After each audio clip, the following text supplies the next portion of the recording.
नमस्कार श्रोते हो, रेडिओ जयंतच्या आनंदी कट्ट्यावर मी अनुराधा आपणा सर्वांचं मनपूर्वक स्वागत करते. श्रोते हो, आजच्या आनंदी कट्ट्यावर डॉक्टर शमा देशपांडे यांनी मांडलेला एक अतिशय सुंदर विचार तुम्हा सगळ्यांपर्यंत पोहोचवते. आणि हा जो विचार त्यांनी मांडला आहे, हा विचार प्रत्येक आईवडील, मुलगा मुलगी, सासू सून किंबहुना अगदी प्रत्येकासाठी आहे. म्हणजे आपल्या पुढल्या पिढीचं बेजबाबदार वागणं याला आपण कसं कारणीभूत होत चाललो आहोत याची कारणमीमांसा आणि त्यावर उपाययोजना याविषयीचा हा अतिशय सुंदर विचार त्यांनी मांडला आहे. ऐकूया. रविवारची सकाळ. उगीचच सुट्टी म्हणून लोळत पडले होते. घड्याळाचा काटा 8च्या पुढे जातानाही आळस संपण्याचं काही चिन्ह दिसेना. घरातल्या मोठ्या व्यक्तींचा धाक काळानं केव्हाच ओरबाडून नेला होता. खरं म्हणजे धाक कसला, धाकाच्या अंगरख्यात लपलेलं प्रेमाचं छत्र हरवून गेलं होतं. मन झरकन चिंचोळ्या भूतकाळाच्या गुहेत उलट दिशेनं धावायला लागलं. अगदी बालपणापासून. नंतर सासरी आल्यावर देखील घरात आईबाबांचं छत्र होतंच. सकाळी लवकर उठणं, रात्री लवकर झोपणं हा घरोघरी असणारा विधिलिखित नियम होता. सकाळी 6 नंतर तर अंथरुणात लोळण्याची कधी हिंमत नसायची. अगदी लहानपणापासून शिस्तीत जगण्याचा एक संस्कार मनावर पक्का झालेला होता. त्यावेळी त्या शिस्तीचा खरं तर थोडा राग यायचा, पण लग्न होऊन सासरी आल्यावर त्या झालेल्या संस्काराची खरी किंमत कळली. टापटीप राहणं, व्यवस्थित वस्तू आवरणं, वस्तू जागेवर ठेवणं, लवकर उठणं, व्यायाम करणं, शारीरिक आणि मानसिक या दोन्ही आरोग्याकडे नीट लक्ष देणं. आता असं वाटतं आमच्या आईबाबांनी फार धनदौलत नाही दिली आम्हाला, पण संस्कारांच्या लेण्यांनी मात्र नक्कीच आम्हाला सजवलं. हे संस्काराचं लेणं फक्त आमच्याकडेच होतं असं नाही हं. आमच्या त्या मध्यमवर्गीय दुनियेत प्रत्येक पालक असंच घडवत असत आपल्या पाल्याला. पण त्यामुळे आमच्या पिढीला एका शिस्तीतून दुसऱ्या शिस्तीच्या घरात येताना त्याचा त्रास नाही झाला. हळूहळू आई मुलं, वडील मुलं, सासू सून, सासरे सून ही सगळी नाती पूर्वीपेक्षा जास्त जवळ यायला लागली. प्रेमामध्ये काही फरक असेल पूर्वी आणि आत्ता असं अजिबात नाही, पण त्या प्रेमळ अंगरख्याला असणारी शिस्तीची किनार मात्र ना हळूहळू उसवू लागली. मोकळ्या नात्यांच्या मोकळीकीत शिस्तीचा धाक सैल होत गेला. पूर्वी आईवडील म्हणायचे ना, वळण नसेल तर सासरी गेल्यावर जड जाईल, आत्ताच शिका सगळं. आता आईवडील म्हणतात, जाऊ दे, लग्नानंतर जबाबदारी येणारच आहे पोरीवर, तेव्हा राहू दे थोडंसं मोकळं. पूर्वीचे सासू सासरे म्हणायचे, तुम्ही नीट तर पुढची पिढी नीट.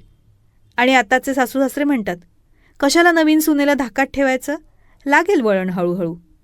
आपण जसं थोडं का होईना दडपलेपणानं वावरायचो तसं नको बाई मुलांना. आणि नकळत त्यामुळं पुढच्या पिढीवरचा शिस्तीचा अंकुश सुटत गेला हे खरं. आता आपण म्हणजे आमची पिढी नकळतपणे आपल्याच मुलांना मुलींना व्यवस्थितपणा नाही, टापटीप नाही या तक्रारी करतो. म्हणजे सासूच सुनेची तक्रार करते असं नाही, तर आईसुद्धा मुलीच्या बेशिस्त गुणांचे पोवाडे गातेच की. मग लक्षात येतं की या मुलांना दोष देण्यापेक्षा ती नैतिक जबाबदारी आमच्याच पिढीची तर नसेल ना. आता असं वाटतं घरातल्या मोठ्या लोकांचा मनावर असलेला एक धाक आम्हाला खूप काही देऊन गेला. आमच्या शिस्तबद्ध आखीव रेखीव जीवनाचं हे खरं श्रेय आमचं नसून आमच्या मागच्या पिढीचे आमच्यावर असलेले हे फार मोठे उपकार आहेत. मुलांना, मुलींना, सुनांना एखादी गोष्ट सडेतोड सांगताना मुलांना काय वाटेल, सुनेला काय वाटेल याचा विचार करण्याची कधीही त्या पिढीला गरजच पडली नाही. सगळे नियम सडेतोड. आत्ताची कोणत्याही घरातली आई ही आपल्या मुली, मुले, सुना यांना वळण लावत नाही, संस्कार करत नाही असं नाही, पण थोडं लाडाचं प्रमाण मात्र आमच्या पिढीचं वाढतंय हे नक्की. काही वेळा कुठे सारखे सारखे संस्कार आणि शिस्तीच्या दावणीला मुलांना बांधायचं म्हणून सोडून द्यायचं. कधी आपल्याला झेपतंय ना काम, मग सारखं मुलांना बोलून ते काम करून घेण्यापेक्षा झेपेल तितकं करायचं आणि मोकळं व्हायचं. सुनेला, मुलांना, मुलींना सारखं वळण लावत बसलो तर घरातलं वातावरण बिघडेल अशी मनात भीती बाळगून गप्प राहायचं आणि गप्प राहून घराचा गाडा त्या माऊलीनं ओढत राहायचा. घराघरातला हाच सोहळा थोड्याफार फरकानं असाच साजरा होताना दिसतोय आता सगळीकडे. मला असं वाटतं, म्हटलं तर प्रॉब्लेम, म्हटलं तर सध्या सगळीकडे असंच चालतं म्हणून सोयीस्कर सोडून देणं. पण मनात मात्र धगधग. बोलू का नको, सांगू का नको. मुलांच्या किंवा मुलींच्या दोघांच्याही बाबतीत चुकतं तिथं वेळीच मुलांना खडसावणं ही प्रत्येक पालकाची जबाबदारी आहे. मुले म्हणजे मुलगा असो किंवा मुलगी, दोघंही जर व्यसनं, स्वैराचार याची एक एक पायरी चढताना दिसत असतील तर त्यावेळी त्यांना थोपवणं ही आमच्याच पिढीची जबाबदारी आहे हो. सुरुवातीला मुलांच्या किंवा मुलींच्या रात्र रात्र बाहेर राहण्याचं कौतुक होतं. कोणत्या नवीन चवीची मद्य मुलांनी टेस्ट केली ह्याचंही कौतुकच केलं जातं. नवी पिढी, नवा जमाना आहे म्हणून त्याकडे दुर्लक्ष केलं जातं. पण नंतर स्वैराचाराच्या पायऱ्या चढत चढत ही मुलं जेव्हा अवनीतीच्या उत्तुंग शिखरावर पोचतात तेव्हा त्या शिखरावरून दरीत कोसळणाऱ्या मुलांना फक्त दुरून पाहून परिस्थितीला दोष, नशिबाला दोष देण्यापलीकडे काहीही उरत नाही आपल्या हातात.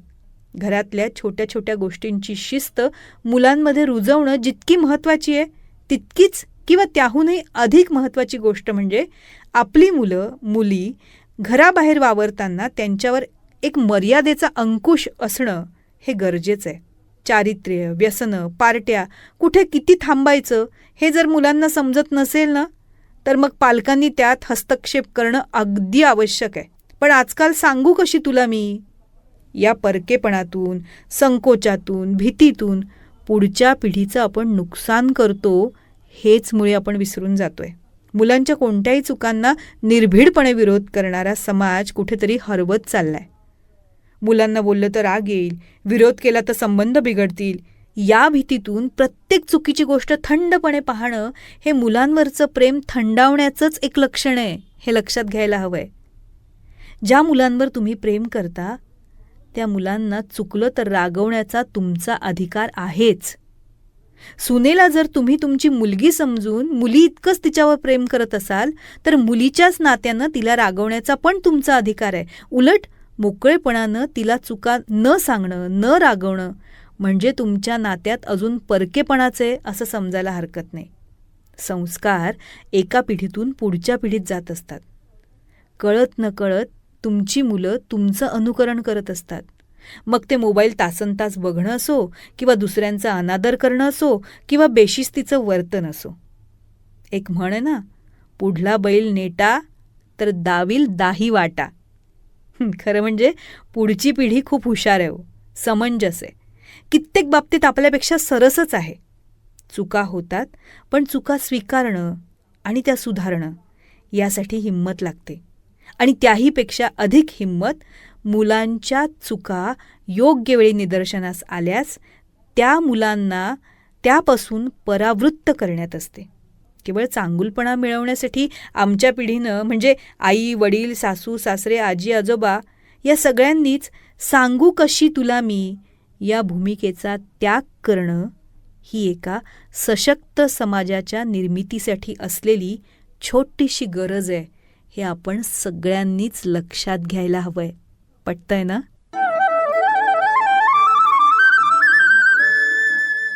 तर श्रोते हो, आजचा हा विचार तुम्हाला कसा वाटला याविषयी आम्हाला आपल्या प्रतिक्रिया जरूर कळवा. त्याचबरोबर रेडिओ जयंतनं चतुरस्त्र हा पॉडकास्ट सुरू केलेला आहे आणि या पॉडकास्टमध्ये प्राध्यापक, लेखक, कवी, नाटककार श्री रमेश कोटस्थाने यांच्याशी साधलेला दिलखुलास संवाद आपण बघणार आहात. या संवादाचे दोन्ही भाग आपण आपल्या चॅनलवर अपलोड केलेले आहेत, तेव्हा हे दोन्ही भाग जरूर बघा. ते तुम्हाला कसे वाटले याविषयीच्या प्रतिक्रिया नक्कीच आमच्या कमेंट बॉक्समध्ये लिहा. त्याचबरोबर श्री रमेश कोटस्थाने लिखित खुळा पाऊस या पुस्तकाचं अभिवाचनही रेडिओ जयंतवर उपलब्ध आहे. ते देखील जरूर ऐका आणि त्याविषयी देखील आपल्या प्रतिक्रिया आम्हाला नक्की कळवा. आणि दर्जेदार कार्यक्रमांसाठी रेडिओ जयंत लाईक करा, शेअर करा आणि सबस्क्राईब करा.